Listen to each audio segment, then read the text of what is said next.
insya Allah rezeki ngalir, bener. Kalau diniatin buat haji itu rezeki ngalir. Ya.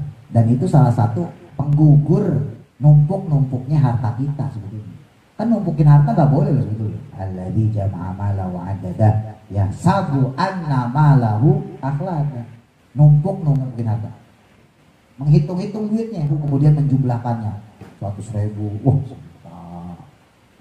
cek rekeningnya, wah tabungan gue 20 juta. Karena pada hakikatnya orang ngumpul itu kan sebetulnya mematikan sumber daya dari orang Islam lainnya. Misalnya gitu, Mas Andi misalnya punya duit 20 juta. Bayangin duit 20 juta itu dikasih ke Adit, terus sama Adit dibikin warung. Menguntungkan nggak? Menguntungkan. Adit jadi punya duit, ya kan? Nah, salah satu yang bisa memperbolehkan kalau kita niatin ibadah. Nah, salah satu ibadah yang butuh duit banyak, haji, gitu. Andai kata dia nggak ada penghalang untuk berangkat haji, sakit kagak, penguasa juga kagak menghalangi, pokoknya dia bisa berangkat haji. Tapi mati dia, walam yahujja, dan dia tidak sempat haji. Fala yubali, maka tidak peduli matinya dia, Yahudian secara Yahudi, au Nasronian atau secara Nasrani. Ini sama ya, sama hadis yang sebelumnya. Silahkan dia mati dalam keadaan Yahudi atau Nasrani. Dua-duanya jelek ya. Wa qad fa'alahu, dan sungguh telah melakukannya ba'du salafi, sebagian ulama salaf, fi jarin, pada tetangga, lahu yang ada pada mereka, musirin yang kaya, mata namun mati tanpa melaksanakan ibadah haji. Falam yusoli, maka tidaklah sholat alaihi padanya. Karena sholat jenazah kan wajib kifayah. Kalau satu kampung gak ada yang nyolatin dosa juga. Kalau dulu guru saya ngomongnya hukum sosial, jangan sampai orang soleh diyasinin didoain ustadz, orang gak soleh juga diyasinin didoain sama ustadz. Maksudnya bapak ya, ngajarin masyarakat, jangan semau gue gitu. Lo giliran kena musibah minta tolong orang, waktu lo masih hidup nyusahin orang, gitu maksudnya gitu. Emang harus ada sanksi sosial kayak gitu ya, supaya umat tuh tahu diri, hidup tuh jangan semau gue.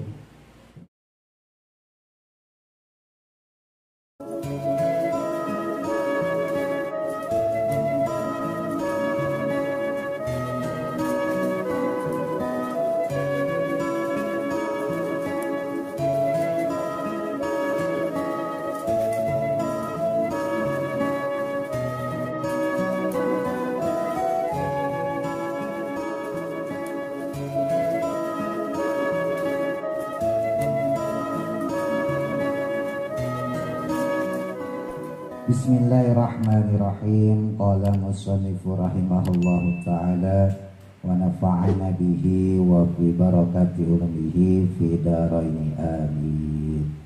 Itu jaminan buat orang yang jihad. Nah, pahala jihad ini diberikan kepada perempuan yang dia berangkat haji atau umroh. Wala tajibu, dan tidak wajib, fil umri, pada seumur, maksudnya seumur hidup, illa marotan wahidatan, kecuali satu kali saja. Faya ikhwan, maka wahai saudaraku, man adapun siapa orang, lam yamna'uhu, yang tidak menghalanginya, minal haji, dari berangkat haji, marodun, berupa sakit, kotiun, yang menghalanginya, au sultanu, atau penguasa, jairun, yang jahat. Nah, kita kan termasuk nih dah, Mas Andi, Mas Wanda sama, kita terhalang oleh penguasa, maksudnya terhalang secara administratif. Nah, kita kan udah bayar, harusnya kita bisa berangkat gitu ya. Tapi bukan jahat nih penguasa kita, bukan. Wah, bahaya kalau jahat, bisa di take down video YouTube saya. Ya enggak. Tenangnya Pak Prabowo enggak. Kali aja Pak Prabowo nonton YouTube saya. Wah, gila nih ngomong jahat. Enggak, ini di kitabnya jahat. Maksudnya secara administratif kita tertahan. Kan bukan kepengenan kita. Kita mah daftar haji pengen langsung berangkat ya kan. Berhubung ada proses administrasi, daftar tunggu, ya kita harus nahan. Wa mata, dan dia mati. Nah ini dengerin nih. Andai kata dia nggak ada penghalang untuk berangkat haji, sakit kagak, penguasa juga kagak menghalangi, pokoknya dia bisa berangkat haji. Tapi mati dia, ngokat. Walam yahujja, dan dia tidak sempat haji. Fala yubali, maka tidak peduli matinya dia, Yahudian secara Yahudi, au Nasronian atau secara Nasrani. Ini sama ya, sama hadis yang sebelumnya. Sebelumnya juga ada kan hadis kayak gitu ya. Silahkan dia mati dalam keadaan Yahudi atau Nasrani. Dua-duanya jelek ya. Waqala, dan berkata Umar radhiyallahu taala anhu, Sayyidina Umar radhiyallahu an. Sayyidina Umar pernah bilang, hamam tuh, ingin sekali aku, pengen banget nih gue, bahasa kasarnya gitu, an aktuba, untuk menulis ilal amsori, ke kota-kota atau negeri juga boleh, bidorbil jizyati, dengan menjatuhkan jizyah. Jizyah itu denda, pajak kalau bahasa kita. Pengen banget saya masuk ke kota demi kota, maksudnya gitu ya. Saya masuk dari desa ke desa, dari kampung ke kampung, saya periksain, saya kasih pajak buat siapa? Alaman atas orang lam yahujja, yang dia tidak mau pergi haji. Miman, dari orang, maksudnya dari golongan, yastati'u, yang dia mampu, ilaihi, kepadanya, maksudnya berangkat haji, sabilan, jalannya.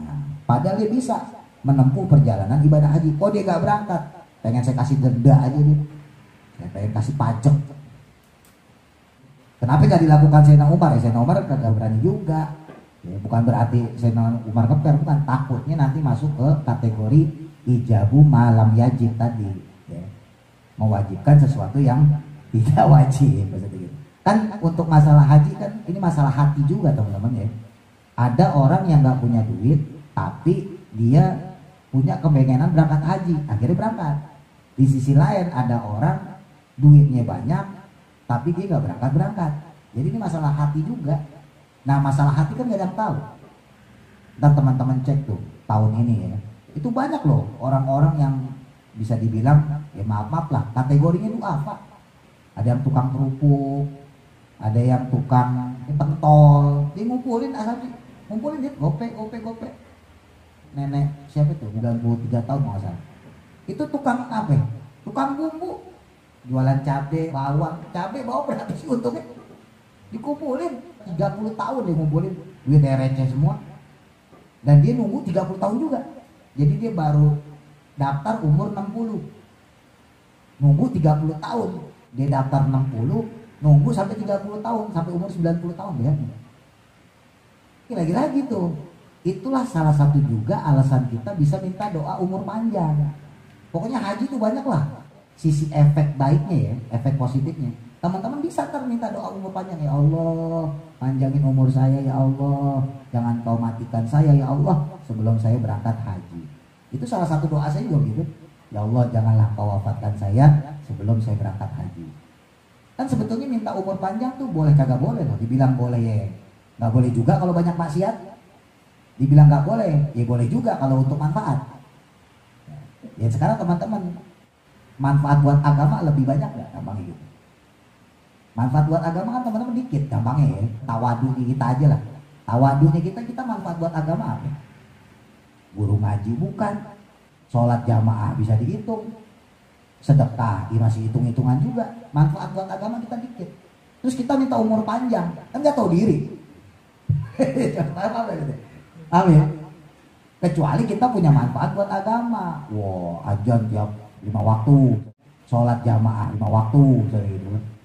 Nah, untuk mengaburkan tadi tuh, ya, tanda kutip akal-akalan lah, supaya kita diperbolehkan lah gitu ya, memohon pada Allah untuk umur panjang, ya salah satunya dengan haji. Makanya ente kecepatan dah daftarin dah. Harusnya lama ya ada Mas Adi, jadi ada lama Anda. Itu kecepatan ya. Kalau aneh kayak Mas Andi, Mas Wanda ada alasan itu, ya Allah panjangkan umur saya, ya itu supaya berangkat haji. Lah udah, bentar lagi. Ya. Berarti gak ada doa kayak aneh gitu. Ya Allah jangan wafatkan saya sebelum saya naik haji. 2028 naik haji. 2029 deh. Jangan doa kayak aneh dah, itu aneh aja dah. Aneh Mas Andi cocok, masih jauh soalnya. Wah itu cepet-cepet sih. Lagi harus nungguin kita. Wa an Sa'id bin Ibrahim, dan dari Sa'id bin Ibrahim An-Nakhai, wa Mujahid, dan Imam Mujahid, ini salah satu tabi'in ya, wa Tawusin, dan Imam Tawus, ini ulama-ulama sufi semua nih. Diriwayatkan dari beliau semua, lau alim tu andai tahu aku, rojulan akan seseorang, gonian yang kaya. Kalau saya tahu ada orang yang kaya, wajib yang tak wajib, alaihi padanya, al-hajju, berangkat haji, summa mata, kemudian mati, qabla ayyah hujjah, sebelum dia berangkat haji. Nah ini ngeri nih, andai kata saya tahu di kampung saya ada orang kaya, dia harusnya berangkat haji, kok kagak berangkat haji, lagi mati. Wah, tapi ini nggak bisa saya lakuin. Masalah itu tidaklah saya akan sholat alaihi untuknya. Maksudnya saya kagak mau nyolatin dia. Ini harusnya begini nih ulama nih. Saya juga kapan-kapan pengen begini ya. Ntar kalau udah tua ya. Orang nggak pernah ke musola, minta yasinin dewek sono. Ustadz sholatin dong, sholatinin diri. Kamu sholat kagak, lu minta sholatin. Ntar kalau dia tua, kalau Mas Andi jadi ketua musola. Tuh sama Mas Andi aja nih sholat ini. Jadi teh, ntar kita kayak gitu nih teh. Dari jauh hari nih kita ini nih. Mas Andi sampai Mas Wanda jadi ketua musola ya kan. Ntar kalau misalnya ada yang nanti ya kan, nggak pernah ke musola, nggak bisa Pak Ustadz ngajar gitu aja bilang. Oh, Mas Andi aja nih. Mas Andi sholatin dah, jangan lupa pakai ruku, pakai sujud. Bacanya jahar. Sholat Mas Andi, sholat jenazah baca jahar. Amin lagi, amin. Wa qad fa'alahu, dan sungguh telah melakukannya, ba'du salafi, sebagian ulama salaf, fi jarin, pada tetangga, lahu yang ada pada mereka, musirin yang kaya, mata namun mati. Jadi maksudnya mati tanpa melaksanakan ibadah haji, kaya nggak berangkat haji. Falam yusoli, maka tidaklah sholat, sebagian ya, tidak semua ulama salafus soleh terdahulu, alaihi padanya. Karena sholat jenazah kan hukumnya wajib kifayah. Kalau satu kampung gak ada yang nyolatin dosa juga. Kalau dulu guru saya ngomongnya hukum sosial. Makanya Adit kalau bisa latihan yasinan gitu. Ya latihan mimpin yasin, mimpin tahlil gitu. Maksudnya ntar kalau ada orang meninggal yang bukan jamaah, ntar Adit aja ya. Mau manggil Pak Ustadz agak, jamaah bukan, sama gua aja gitu. Pengen saya tuh begitu gitu ya. Jadi kalau yang bukan jamaah minta yasinin, tahlilin, oh udah sama saya aja, sama aja. Oh sampean gak ke musola minta tolong Pak Ustadz, udah sama saya. Pengen saya itu gitu. Maksudnya ada hukum sosial gitu. Jangan sampai orang soleh diyasinin, didoain Ustadz, orang gak soleh juga diyasinin, didoain sama Ustadz. Maksudnya maaf ya, kita pengen ngajarin masyarakat, jangan semau gue gitu. Lo giliran kena musibah minta tolong orang, waktu lo masih hidup nyusahin orang, gitu maksudnya gitu. Mau ditan dari siapa itu? Mas Andi dulu ntar uji coba. Saya dalam hati lo suka sebel juga. Sekarang ya maaf ya, waktu hidup ketemu di jalan gak negor, ketemu gak negor, papasan gak negor, kamu sholat kagak, sholat kagak, ngaji kagak. Terus mati minta diyasinin, itu ada sebel gak kira-kira? Lah teman-teman gak ngerasain sih. Lah teman-teman kan kagak ada tuntutan moral ya. diundang yasinan, ya kalau lagi sempat datang, enggak pun gak ada nyari. Nah kalau saya kan diminta, mau nolak, ya kasihan, tapi diterima orang kayak begitu, ya kan? Maksudnya tetap harus ada hukum sosial ya, yang mencambuk masyarakat kita yang dalam tanda kutip nggak tahu diri, supaya dia tahu diri, biar orang tuh mikir. Kan ntar orang bertanya nih, seandainya gitu ya, seandainya saya nggak yasinin, yang yasinin Mas Adit misalnya, atau Mas Andi, atau Mas Wanda. Terus kan orang bakal nanya nih, kok bukan Pak Ustadz sih yang yasinin? Nah gitu ya. Nah, kan ntar ada jawabannya, iya orang nggak pernah ke musola, Pak Ustadz nggak kenal gitu. Kan gitu, ya nggak?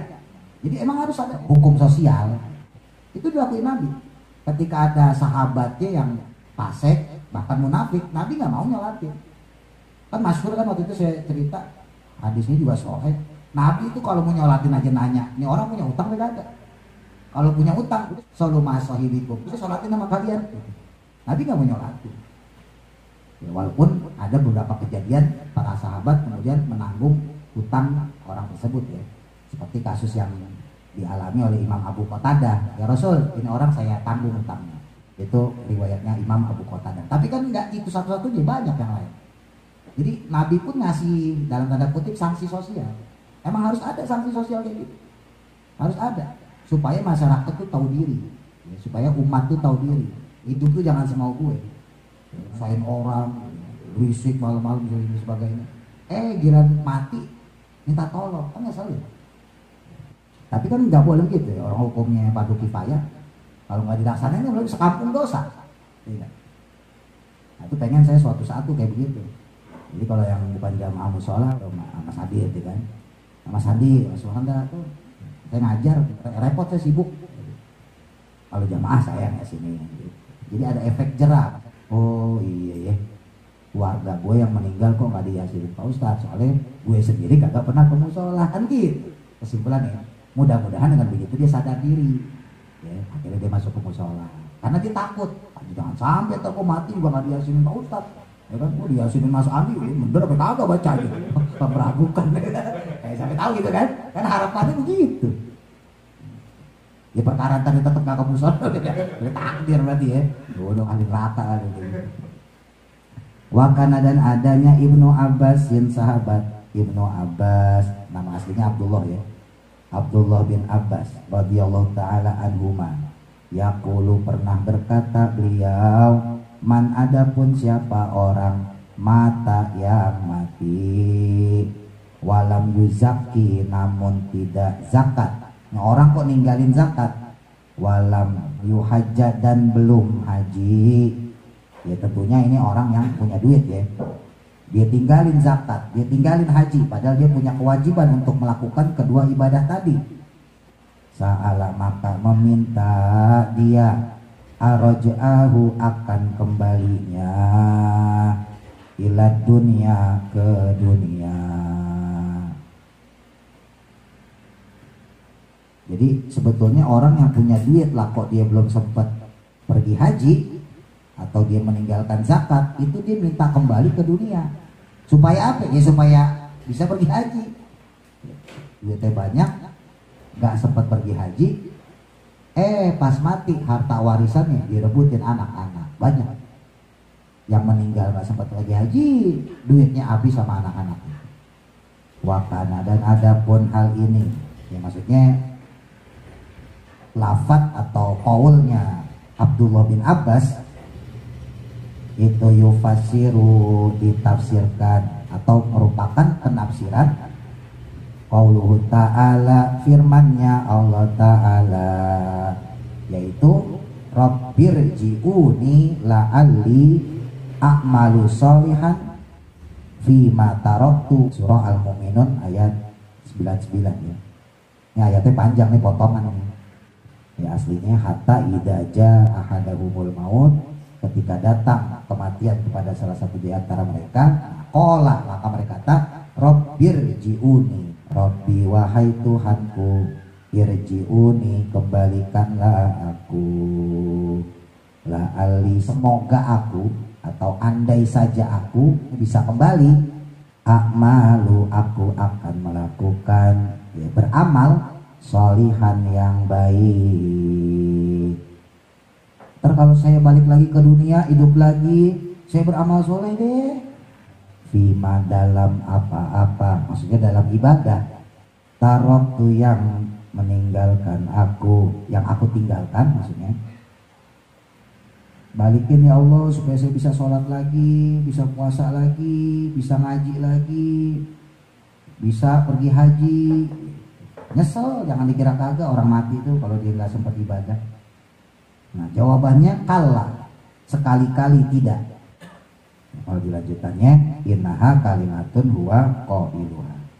Ya sesungguhnya itu adalah alasan yang disebutkan oleh orang yang mengucapkannya. Maksudnya alasan aja, padahal mata kalau dibalikin ke dunia balik lagi, kagak sholat juga, kagak ngaji juga. Wakana dan adapun beliau Ibnu Abbas yaqulu berkata beliau, hadhil ayat akan ayat ini. Tentang ayat ini sahabat Abdullah bin Abbas mengatakan itu min asyaddi syai'in, ya perkara yang paling berat ala ahli tauhidi, menurut ahli tauhid. Ulama-ulama ahli tauhid kalau mengucap ayat ini paling ngeri. Kenapa? Karena bukan cuma orang yang buruk yang menyesal ketika dia mati pengen dihidupin, orang baik pun begitu sama. Teman-teman sesoleh apapun lah, kita sholatnya nggak pernah putus, ngajinya rajin, sedekah hampir tiap hari, baca Quran juga bagus, itu tetap kelak nanti kita mati pun akan ngomong Rabbirji'uni, ya Allah balikin lagi ya Allah supaya saya bisa ibadah lagi. Hanya saja yang membedakan kalau orang yang ahli maksiat ketika dia mati dia minta dikembalikan karena dia diazab, makanya dia pengen ibadah supaya kagak diazab. Sedangkan kita mudah-mudahan ya, amin, kita orang soleh dimatiin, kenapa kita berharap dihidupkan lagi? Karena ternyata ibadah yang kita lakukan diganjar sama Allah, dibalas sama Allah dengan yang luar biasa. Pas di kuburan ntar, wow, misalnya gitu ya, kuburannya dipasangin AC, oh gitu, pasangin AC, kasih kulkas, temanin bidadari, kasih makan yang enak-enak, buah-buahan yang lezat, minuman yang mantep-mantep. Terus kita tanya, malaikat, ini apa malaikat? Ya hasil ibadah kamu selama di dunia. Sholat kamu, ngaji kamu, baca Quran kamu, sedekah kamu, ya ini hasilnya. Nah di situ kita kaget-kaget. Nah makanya kita ngomong tadi situ, ya Allah, andai kata saya tahu ini balasan dari engkau, pasti saya ibadahnya lebih dari ini.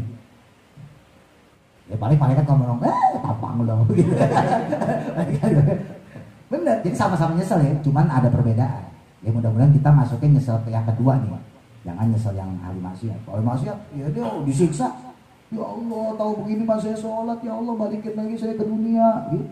Ya Allah, tahu begini mas saya pergi haji deh, saya punya duit, balikin lagi ya Allah ke dunia. Ya Allah, tahu begini saya ngaji deh, saya baca Quran deh, balikin lagi ya Allah saya ke dunia, gitu. Makanya saya jujur aja, saya pasang itu madrasah gitu ya, tulisan-tulisan tuh, ya, pengajian gitu, bukan buat sombong, bukan. Jangan salah paham. Saya nyantumin itu tulisan-tulisan itu untuk gugurin saya. Karena saya nggak mau kita di akhirat ada orang yang narik-narik saya. Itu jelani orang kagak bisa sholat, nggak bisa ngaji, padahal dia bisa. Itu tanggung jawab loh. Asabsi juga gitu. Asabsi bisa ngaji nih, udah bisa ngaji nih, kata dia semuanya. Bisa baca Quran, bisa sholat. Kok ada tetangga kita, saudara kita nggak bisa sholat, nggak bisa ngaji? Itu tanggung jawab kita loh. Makanya saya pasang gede-gede. Dan ntar kalau misalnya saya ditarik-tarik, ya tinggal saya tulis, tulisan segede gunung, ya kan? Tulisannya gede gitu loh, ayo ke mau tempat gue. Gitu. Ini salah satu alasan itu. Jangan dikira kita di akhirat tuh bebas, enggak. Ada tanggungan yang harus kita lakukan.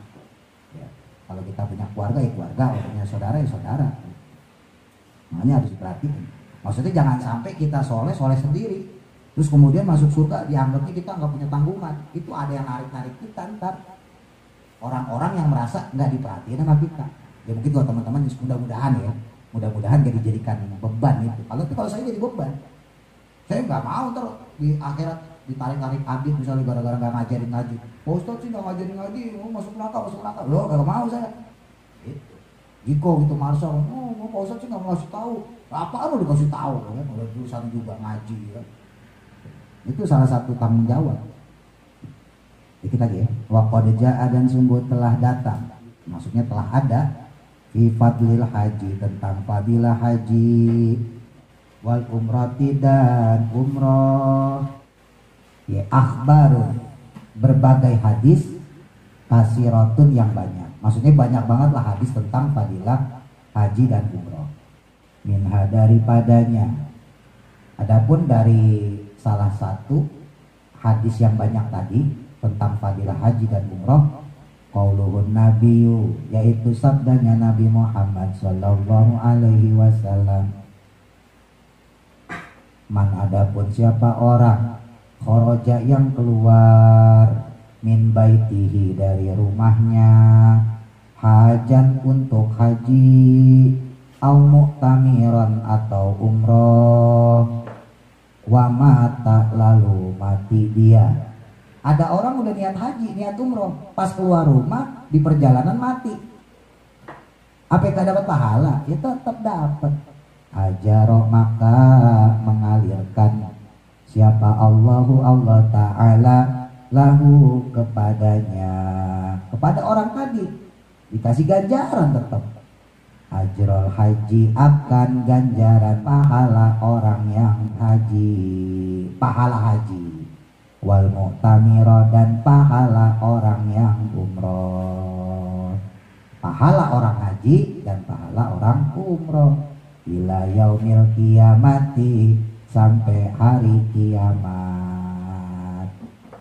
Wa minha dan termasuk di dalamnya, dalam salah satu fadilah haji atau umroh, qauluhu ucapannya Nabi, inna minadzunubi sesungguhnya termasuk dari dosa-dosa, zunuban ada suatu dosa. Di antara dosa-dosa yang ada suatu dosa la yukafiruha yang tidak bisa meleburnya, gak bisa menghapusnya, illal wukuf kecuali melakukan wukuf di Arafat tadi, padang Arafah. Dari dosa-dosa yang ada itu ada dosa yang gak bisa dimaafin, gampangnya gitu. Ada satu dosa yang gak bisa dilebur kecuali dengan wukuf di Arafah. Apakah dosa itu? Wallahu alam, kita nggak tahu.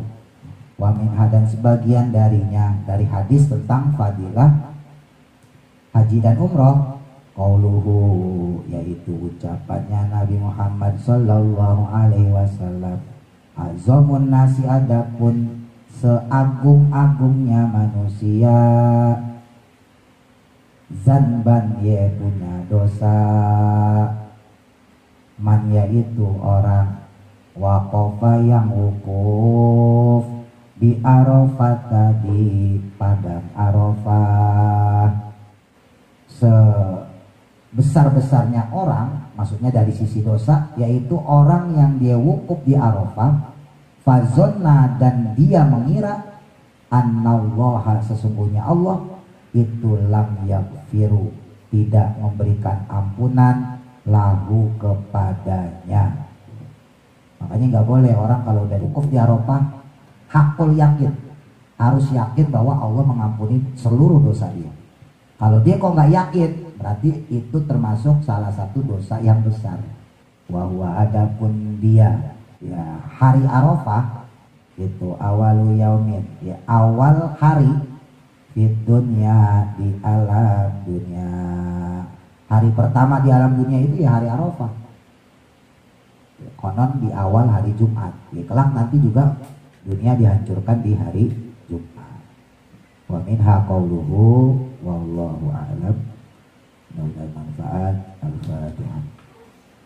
A'udzu billahi minasy syaithanir rajim. Bismillahirrahmanirrahim. Alhamdulillahi rabbil alamin. Ar-Rahman